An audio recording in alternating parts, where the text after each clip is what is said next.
So, all right, well, Kristyn is waiting patiently. Let's get her on here. The one and only, even though she's from Boston, and Boston is the enemy this week and next week. Welcome, the one and only Kristyn Burtt. What's up, Kristyn? Oh, not much. I know. I had a feeling New England was going to win. I was like, uh-oh, here we go. Oh, it's going to be a fun next 2 weeks. Oh, absolutely. And, everyone hates Brady, so I was like, I've seen it all on Twitter. It's hilarious. I don't really, honestly, I'm not much of a football fan, so you don't worry. If you have to say something bad about New England, I'm okay. It's not going to bother you. Nope. I'm not going to get offended. My feelings won't get hurt. All good. I like Super Bowl for the dip and the chips. That's about it. There you go. I'll tell you what. I can't wait. I can't wait for that's the best part. Yeah, it really is. Honestly, like eating like fatty, disgusting, delicious food all day is really why I love Super Bowl Sunday. It's a beautiful thing. It really is. It's like pizza and dip and chips and like, oh my God, wings. It's so good. I know. I'm already waiting for next Sunday. You got me excited now. Yeah. I'm all for it. So, there's, so little time. Hit us with what you got, because I don't even know where to begin. Sure. Okay, let's start with Casey Affleck. I think that kind of is the biggest news of the day. And it's interesting because I had been assigned, I had actually pitched the article saying that Casey Affleck should not present the Best Actress Oscar this year. And just to fill everyone in so everyone knows, the tradition is for last year's winner to present the opposite gender to the new winner. So Best Actor from last year would present to Best Actress. Best Actress from last year would present to Best Actor for this year. So that's how it goes. And we're going back to last year and remembering that Casey Affleck had a lot of sexual harassment allegations. He settled 2 cases in 2010. He really refused to address it during award show season last year. And then, of course, the S hit the fan in the fall with Harvey Weinstein and the Me Too and Time's Up. And we go back and we look at this. There's no way he would even been nominated, nor would he have won last year had Me Too happened a year earlier. Right. No way. So a lot of people were just like, and look, we have to go back also to the Oscar ceremony last year. Brie Larson, who has obviously won the year before for Room, which was about a sexual abuse survivor, and has been very supportive of that entire community, didn't clap for him when he won, and she had to present it to him. She had a stone cold face, and then about a month later did an interview with Vanity Fair, and she said, I think my actions speak for themselves. She had no time for Casey Affleck winning that Oscar last year. So, given that's everything that was happening and everything else, I'd written an article for She Knows. It's posted on my Twitter account if anyone wants to read it. And I was like, he can't do it. There's just it's going to be a major debacle for the Academy. It's going to be a debacle for him. They are in an award show season where it's a big anniversary year. It's the 90th anniversary. And I said, here's what they can do. They've done this in the past.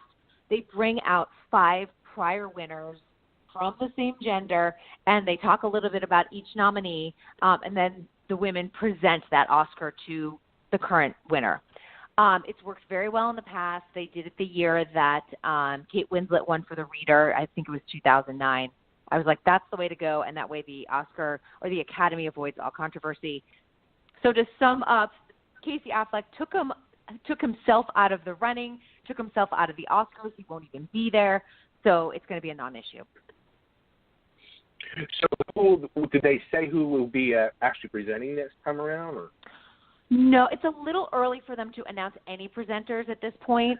So we'll probably hear, I'm going to say, where are we at? I mean, we're still at the end of January. The ceremony is not until March 4th. Probably, I would say mid-February, we'll start hearing presenters. Interesting. So, do you have any suspicion on who you think it might be? I think that they will probably go and do something like they did the year with Kate Winslet. I think that it's going to be like Gotcha. 5 prior winners who are female presenting, and then they can do the same thing with the men. Everyone presents to their gender and just avoid all controversies, which would be fantastic. The other thing that sort of there's 2 other things that play into all of this. Of course, Oscar nominations were announced this week, and James Franco, who has, was nominated for a Golden Globe and a SAG Award, but just a couple days after the Golden Globes, like a lot of women came forward with allegations about him and his acting school and his disgusting behavior. And I'll tell you that this has been out here a long time, but the women started talking on Twitter, and of course it was public. When that came forward, the ballots for the Academy Award nominations were still in the hands of voters. And I was watching all of these male film critics say he'll still get nominated. Everyone's probably already voted. And I went and said, and a lot of people didn't listen to me, but I was saying, I know my behavior as a SAG Award voter. I vote within the last few hours that they're due. And I'm a pretty organized person. And I've got to imagine a lot of other people who are less organized than me actually voted in that last couple of days where the Oscar nominations were voting. And I did another radio show earlier this week, and someone was like, tell me how Denzel Washington possibly got nominated for not a great movie. And I was like, 2 words, James Franco. It's the James Franco effect. And that's what happened, honestly. In fairness, though, it's a comedy, right? I mean, comedies don't usually get a whole lot of love like that. You know what I mean? Like, I honestly, I think I'm not disagreeing with you in any way. I think it totally is why he didn't get a nomination. But I think maybe there's a possibility he wouldn't have got one anyway. He was considered a lock by Oscar pundits, so we'll at least throw that out there. And he was nominated. No, he won the Critics' Choice. He won the Golden Globe. He was nominated for a SAG. And remember, SAG, there's the biggest crossover between Screen Actors Guild voters and the Academy voters. So there's a better chance for him to get nominated. But again, of course, yes, comedy is always harder to get nominated. People don't see the difficulty in that, even though sometimes it's way harder than a drama. I'm going to tell you, and it's not a popular opinion based on just the movie, but I thought it was stupid. Had you seen the movie it was based on first? Everyone I know who watched the movie first enjoyed the follow-up to it better. If you saw Tommy Wiseau's original film, and that because it gives you context, do you know what I mean? And that makes so much more sense. And the third thing that relates to all of this, which kind of relates to last year's ceremony, they announced new guidelines for the envelopes and the accountants based off of last year's big old disaster with the envelope where they said La La Land, and no, of course, it was Moonlight. And some of this stuff, when I was reading the new guidelines, I was kind of like, duh, honestly, because some of it was like, our accountants will go to rehearsals. And I didn't know they didn't go to rehearsals. I mean, I've interviewed these accountants multiple times over the years, and I was like, are you kidding me? They only show up to the show? That seems so ridiculous. So they're going to go to rehearsals this year. There are 3 of them instead of 2. So like they have had every year, there's going to be one's going to be on stage left, one's going to be on stage right, but a third accountant's going to be stationed in the control room next to the director. So if someone does read off a wrong name or movie, that way they can correct it right away. And that way everyone knows what's going on in the control room, on stage. There's also going to be other controls where the celebrity presenter confirms with the stage manager right before they go on that they have the correct envelope. So it's kind of like that last, safety test before they walk out on stage.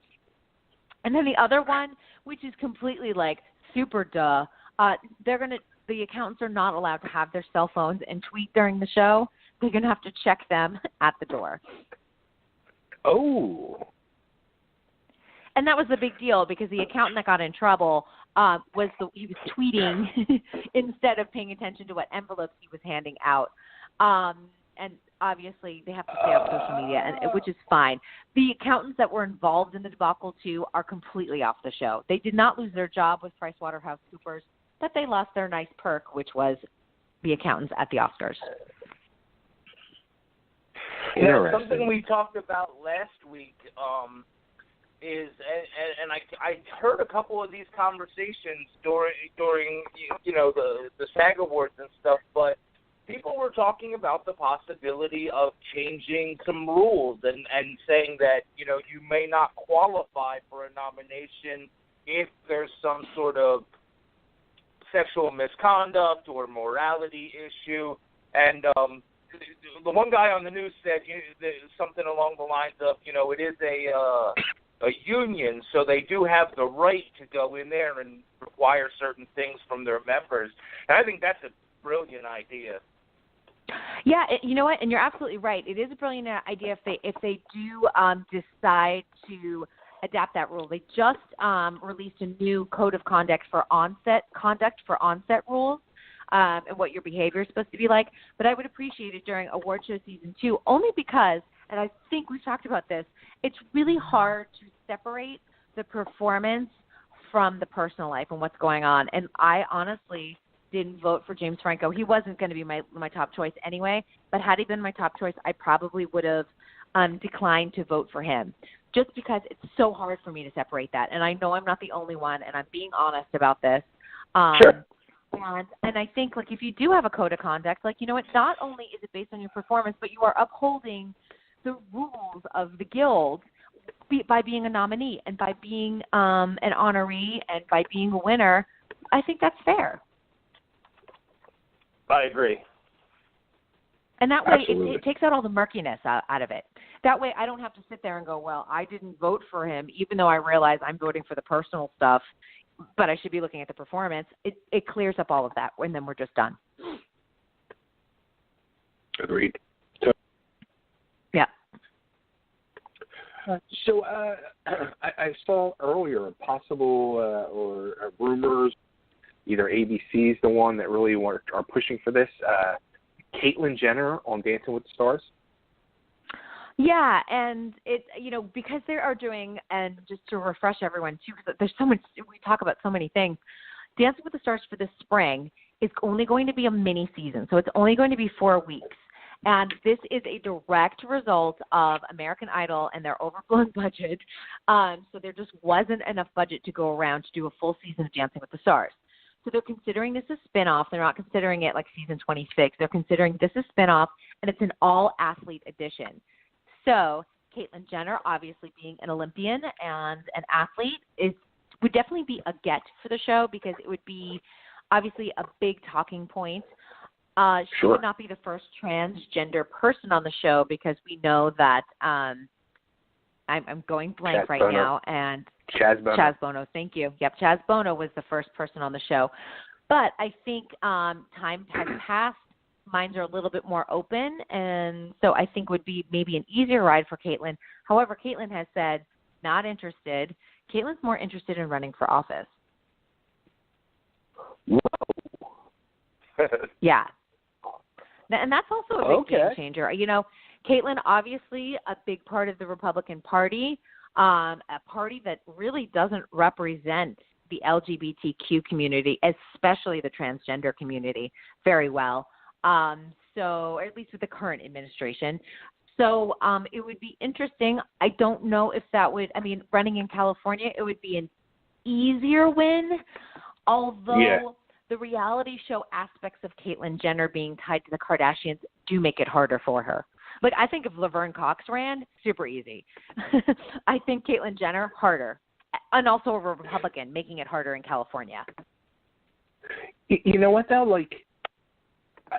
I think the whole thing with Caitlyn being tied in with the Kardashians from that reality show, every time I ever tuned in or saw it, and even when you hear people talk about it, they always said Bruce was the one with reason. Bruce had the common sense. Bruce was the smart one. Yeah. So, that just from that alone, I would be like, all right, I'll vote for Caitlyn. Yeah, here's the thing. I'm someone who is an independent voter. I will always listen to a moderate Republican. I will not listen to super left wing. I will not listen to super right wing, but I will listen to moderates on both sides of the fence. So if Caitlyn was very moderate, I would be open to it. I get a little concerned sometimes just because, and I'm listening to kind of both sides of it of how Caitlyn sort of handled the family situation when it came to her transition, and the Kardashians have felt very hurt about it. Again, but from Caitlyn's side, we don't walk in her shoes. So it's kind of interesting on all of that, but it might be an interesting congressional run, honestly. Honestly, though, I sort of like the idea behind it because, and I don't have any love for the Republican Party, but I think that having somebody like Caitlyn Jenner running on their behalf, maybe it takes a little bit of that old white racist feeling out of the race. Like, it's still a little progressive, right? I mean, I think it can do nothing but help them in the long run. And honestly, they need every ounce of help they can get. Yes, and I do think that because the party has, the Republican Party has swung in a direction that is baffling to me, honestly, because it's so it's really not an inclusive party whatsoever, and it's hard to. I look at it and I go, if I look at the far right of it, I'm like, that doesn't represent anything that I believe in. And but if you give me a moderate Republican, I can get on board with that because I'm like, I get that. I get what you're doing. Because we do need to represent what America looks like, and it represents a whole wide variety of people these days. So, but yeah, I mean, it would be interesting. I would actually be interested, and I would listen, and I'd be interested to see how far Caitlyn gets. Maybe she won't win on her first run, but if she keeps at it, it might work. It might work. You never know. I think it could. I do. Mm-hmm. I think maybe I'm being biased too, because when I saw Caitlyn do that book signing and live interview, mm-hmm. like it really opened my eyes and saw that how truly happy Caitlyn is now. Yes. And going back to the whole thing again, like Bruce always seemed on that show like he's with it and he makes sense, and he shook his head constantly at that family. And I think that alone will get him brownie points. Sure. I mean, he really was the voice of reason. I mean, and I think he was the one that, like, stay in school, like, get your education. Not really. I mean, most of them didn't. Only a few of them went to college because they kind of went right into business. But, you know, I think had Bruce been listened to or Caitlyn been listened to, I think that they would have taken a little bit different a path than they have now. Right. Oh, boy. Like, I don't look at Kylie being, 20 and pregnant, even though she's a gazillionaire. I don't really see that as a great move overall. You know what I mean? No. Even though she's going to be fine financially, the child's going to be well provided for. I still don't think it's a great move overall. No, not at all. And, every time they talk about that, I see a discussion of it or something on TMZ about her with being pregnant and all, I think to myself, deep down, she's miserable. Like, for some reason, that's just a vibe that just keeps popping in my head, is that this kid's miserable. Yeah, I actually pregnant. feel sad for her. Don't you feel a little sad? Yes. I'm like, I feel sad for her. I feel like she doesn't love the spotlight. And she's been very private about this pregnancy, and I applaud her for that because, she could be flaunting it all over the place and selling those baby bump photos, but I think she really just wants to be left alone, and I don't think she wants to be as public as like Kim and Khloe and Kourtney. Right. You know what though? I mean, this could be the best thing that ever happened to her, and the reason I say that is because if you look at like Jamie Lynn Spears, Nicole Richie, like these girls had kids and then they found their way. You know what I mean? Like Nicole Richie was insane.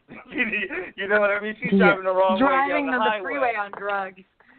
right. The wrong direction.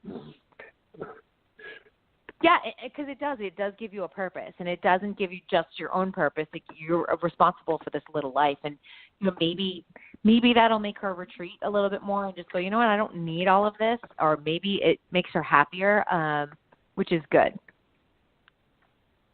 Absolutely. All right, so before you go, I started this new thing that we were going to try on here, and since it's relevant to you, I have some Hollywood trivia for you guys. Just one to start off Okay. with. But are you guys ready? Yeah. Oh, boy. All right. Thanks. Go ahead. So I'll ask the question, and if you know the answer, you can, whatever. Okay, so we need buzzers. We need buzzers. Yeah. Ding, ding, ding.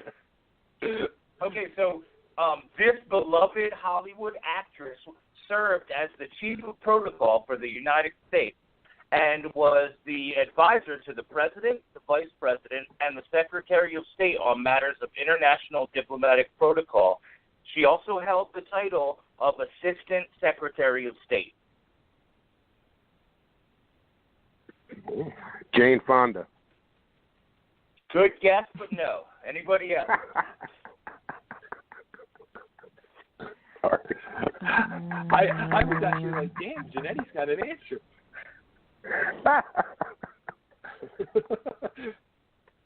I have no idea. I don't either. That's a great question. All right, born April 23rd, 1928, Shirley Temple. Ooh, of course. Of course, Shirley Temple Black. That's right. I know you. That's a good one, right? You know, it's a good one because she's not. Obviously, she's dead, so she's not the public eye anymore. But of course, I was sort of blown away when I first heard the fact because I just never really heard anything, after the childhood stuff. But she had a really successful sort of political career. Was she an ambassador as well?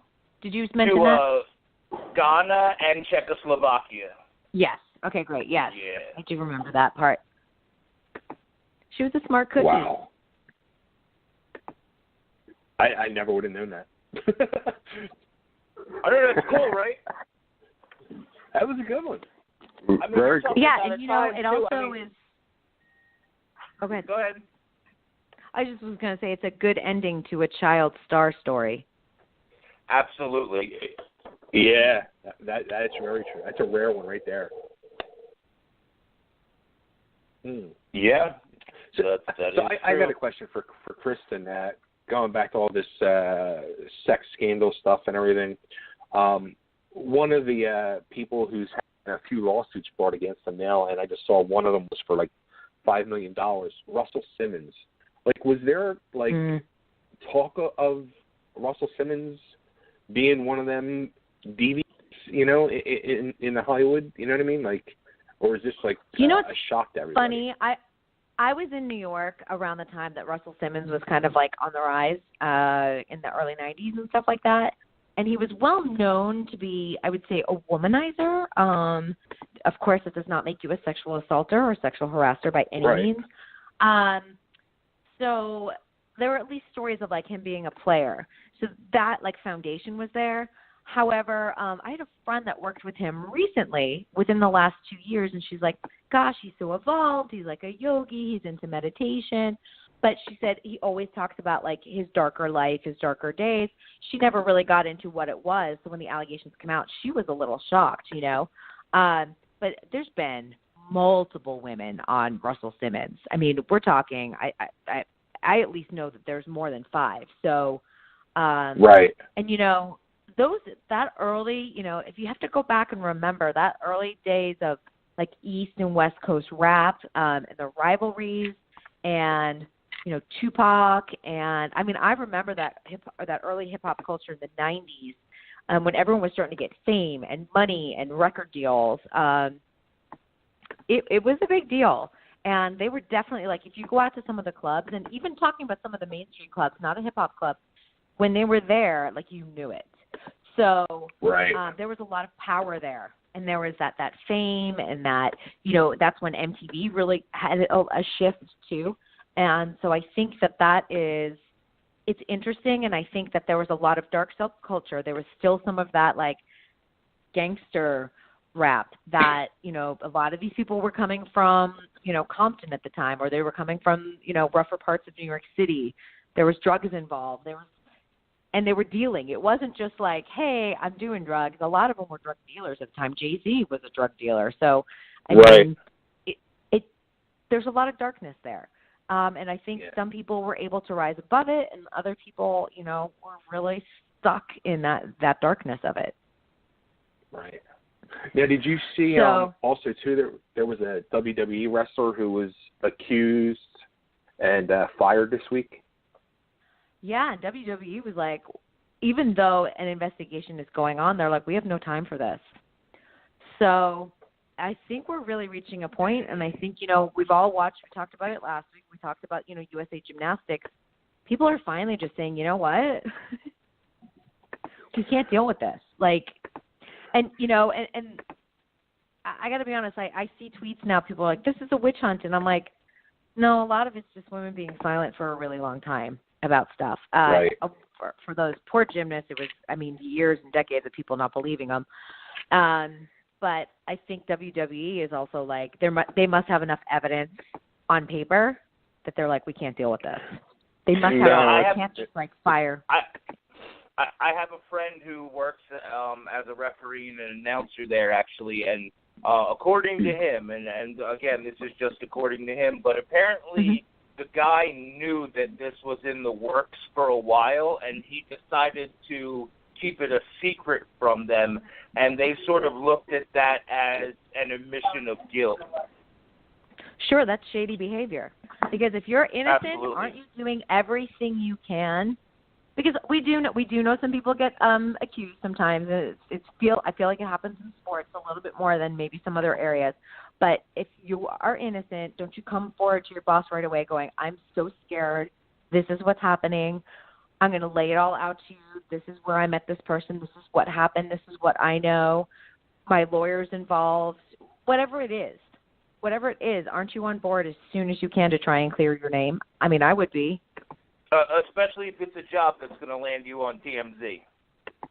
100%. Exactly.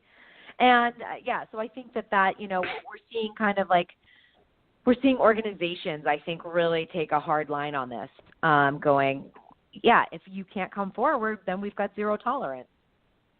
Right. Let us in. Let us help you. Let us know. I think that that's really important. Although the girl who has accused him, she made the rounds on TMZ the other day, and she tweeted out everything. I'm thinking to myself, watching the stuff on TMZ, I was like, this girl's batshit crazy. Remember, though, crazy isn't the same as guilty, though, or lying. Crazy doesn't mean liar. Crazy doesn't mean, it just means crazy. Exactly. True. And oftentimes crazy, and I'll say this from a female perspective, sometimes when you see, because I see enough of the crazy girls, they're willing to get close to celebrities, and sometimes those celebrities take advantage of the crazy, because they're bad people too. Do you know what I mean? Because sometimes like attracts like, but that doesn't mean that the crazy was asking for what happened to them. And I think that's the fine line that we have to start understanding too. They may have put themselves in that situation of I want to get close to a celebrity. That doesn't mean they were asking to get raped or attacked or whatever it is that they are alleging. This is true. Yeah, and Crazy. and that's why I think it's very easy to victim blame. It's very easy to do it, and but when you sit there and and I think this, to me, if you watched even any of the victim statements or survivor statements, I should say, on the Nassar trial, you saw that it was a scope of women from all different walks of life, how it affected them differently. I appreciated that it actually, the women that wanted to come forward, that it was taped so you could watch it, because I think it was even eye-opening to me, because there's a couple of people I do know that were up there that I've interviewed before, or that I have friends who are friends with them, and they're literally like, oh, this person is, for so long, certain people were like, they were a head case, they're just totally crazy. Well, understanding what they went through and what put them in this place and what made them act emotionally, that's their formative years. That's someone else changed their course in their future. So perspective is also has been a good thing, I think, for a lot of people just to understand. And hopefully this judge allowing people to speak, hopefully it changes their future. That's the only thing I can hope for all of them. Because you can't change the past. That's right. What's done is done. But hopefully this will maybe rewrite their future. And I hope that more sexual assault cases kind of get handled this way, because I feel like it was handled in a sensitive way, and it maybe in an empowering way for those who were involved in that situation. Very true. Now, did you see the the attack on that comedian on stage? It was I guess last weekend. It was on TMZ early in the week.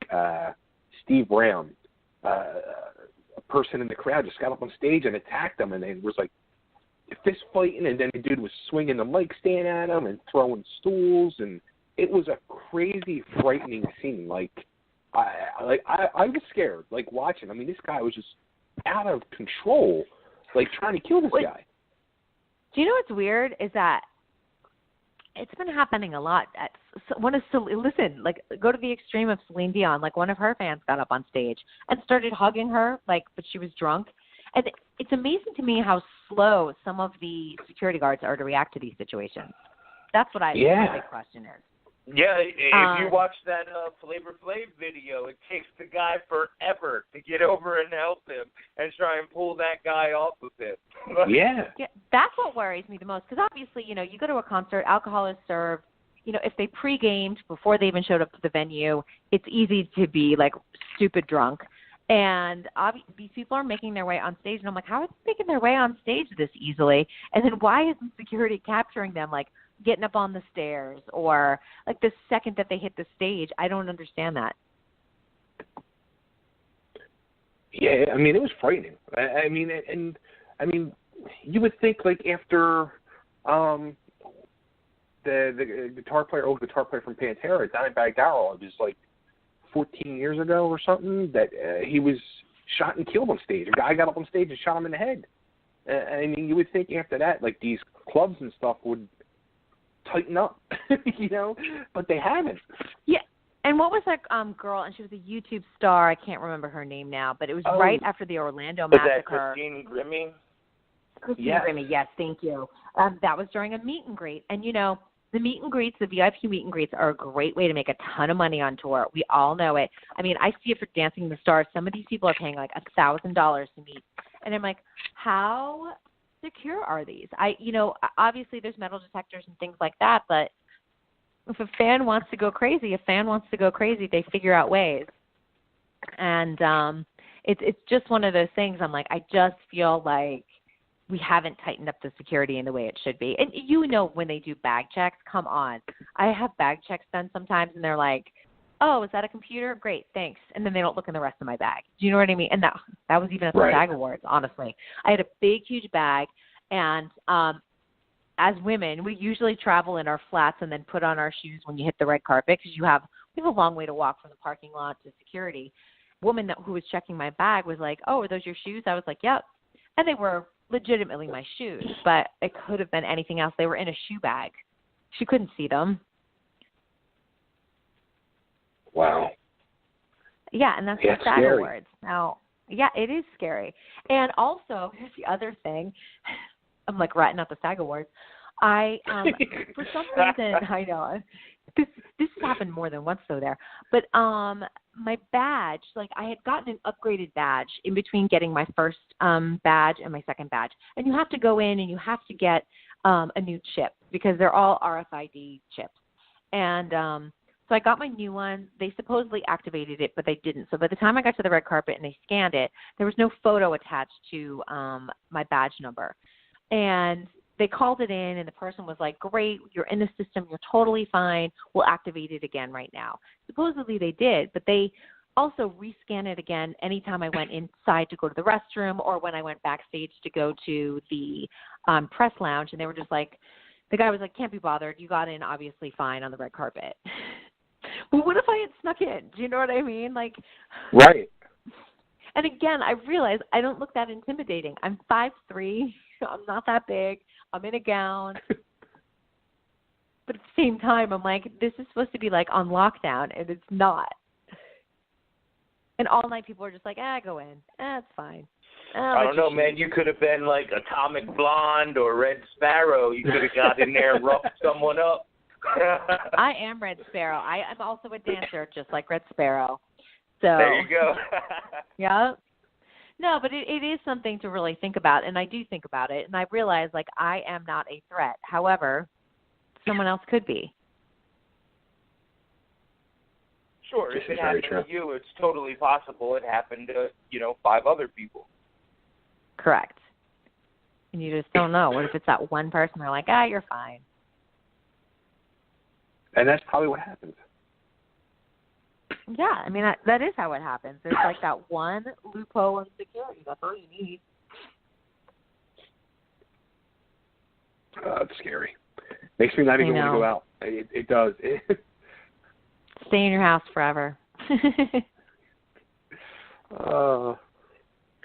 So, all right. So, what do you have coming up? Since it's not Super Bowl weekend, you have. Yeah, I've got a lot going on.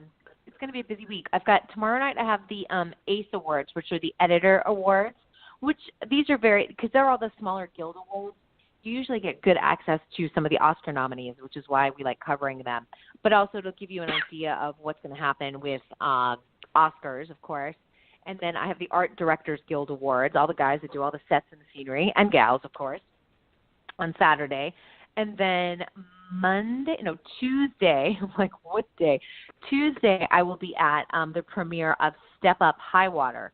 So the movie is now being turned into a YouTube Red series starring Neo, Naya Rivera. And it's being produced by Jenna and Channing Tatum. So it should be kind of a fun little night. So a lot of things going on this week. Busy.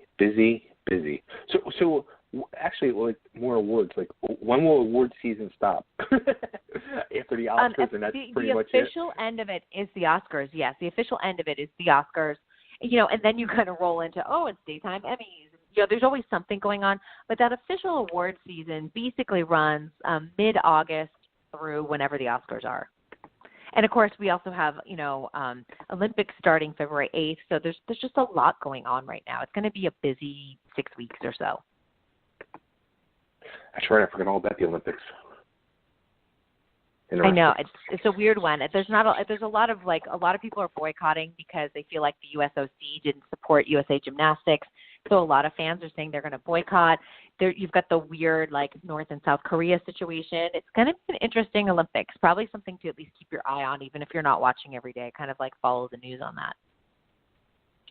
And I'm still I think it was last night. I was watching last night or the night before, watching one of the Chicago shows, and they had the little pop-up at the bottom of the screen for the Olympics. And the only face they show in there is Shaun White. And I'm like, I still can't believe, I think we are the only people that brought up about Shaun White and being accused of, you know what I mean? I'm surprised. I'm shocked at this time. Nothing's being said. I know. I've seen a couple of profiles on him, and nobody has mentioned it at all. So I'm waiting for that brave female reporter that's in, the pool after he, does. I was like, after he performs, after he snowboards in some of his events, to see if they will bring it up. I would like someone to have the balls to do it, because I think it's a story that shouldn't be forgotten, and maybe it's gone away, and maybe it's done, or maybe there's some sort of conclusion we don't know about, but I think someone should mention it. Right. If you had the opportunity, would you do it? I think I would, because I would just say, in this era of Me Too and Time's Up, and you can ask it very diplomatically without it being an inflammatory conversation. Obviously, you can say, obviously, we know that you had a situation. Is there any progress on the case? What has happened? Anything to update us about? You can do that. And the worst thing he can say is because I think he seems to be a personable enough guy that he could be like, it's a legal case right now. I can't comment at this point. That's fair. Right. Because oftentimes they can. If it really is a legal case, oftentimes you're not allowed to say anything, because oftentimes there's NDAs. So, and that's probably what I would do. A PR 101, it's a legal case right now, still being handled. there's an NDA. I gotta. It's wild. Like this past weekend in Atlanta, there was a KISS convention, and they had a former KISS guitarist who, this guy has been in hiding, seclusion, whatever you want to call it, for like 21 or 22 years. And it's been like the big mystery, like, where's Vinny? What's Vinny? And there's been rumors going around, maybe for like the last 5 to 7 years, that he was actually transitioning. And yeah, so like complete seclusion. There was like a documentary done in like Sweden or something last year all about it, and yeah, like so the mystery has been like insane.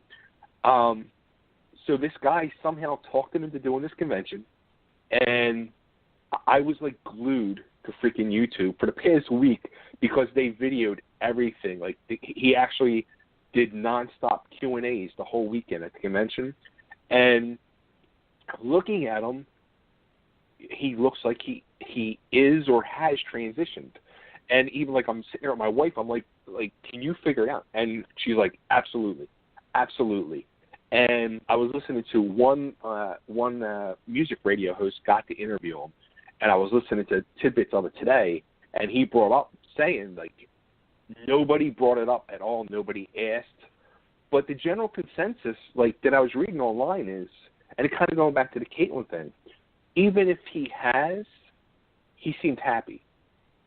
So it's kind of like, maybe, if he did or didn't, like, everybody was accepting for the most part. I mean, there were some, of course, internet trolls talking crap, but for the most part, everybody was very accepting, so, which was kind of cool.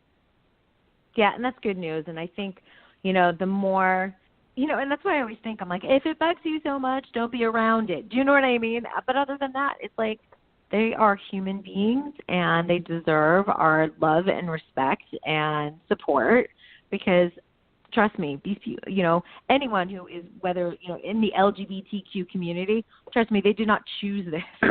They do not choose to make their life harder than, life is already hard all on its own. We're all just trying to keep roofs over our heads and, raise our kids and keep everything going. You don't choose to make your life harder. Absolutely. Yeah, and I think at the end of the day, that's all that matters. Be a decent person. Be kind. Yeah, that thing that we were taught so young. Be kind to others. It really is. And it's easier to be nice. Actually, it really is. Yep. Cool. So, all right. Well, I guess we'll be talking next week, and yes, we'll be taking Super Bowl predictions. So be ready. Oh, good. All right. I'll have to do a little research because I'm not up on your Eagles. So, but I will do some research. And you know what? If I favor you guys, I favor you guys. See, that's how cool I am. I'm not like New England has to win. That's it. I hate to break it to you, as much as I'm pretty fair with things. Now that the Eagles are running into rarity, no matter what, I have to go for Eagles. So that's my prediction. I feel very sad for you. I'll tell you what. Monday morning. I was at my local Modell at 8 a.m. getting my championship Eagles gear. I love it. So, all right. Well, hey, it's always a pleasure, Kristyn, and we'll be talking next week. Sounds good. I'll talk to you next week. You got it. Take care. Yep. Bye-bye. Bye. All right, there she goes. The one and only Kristyn Burtt. Look for her, find her, like her, love her, and follow her. She's all over social media, if I could stop coughing. It's Kristyn Burtt, Kristyn Burtt. That's Kristyn Burtt.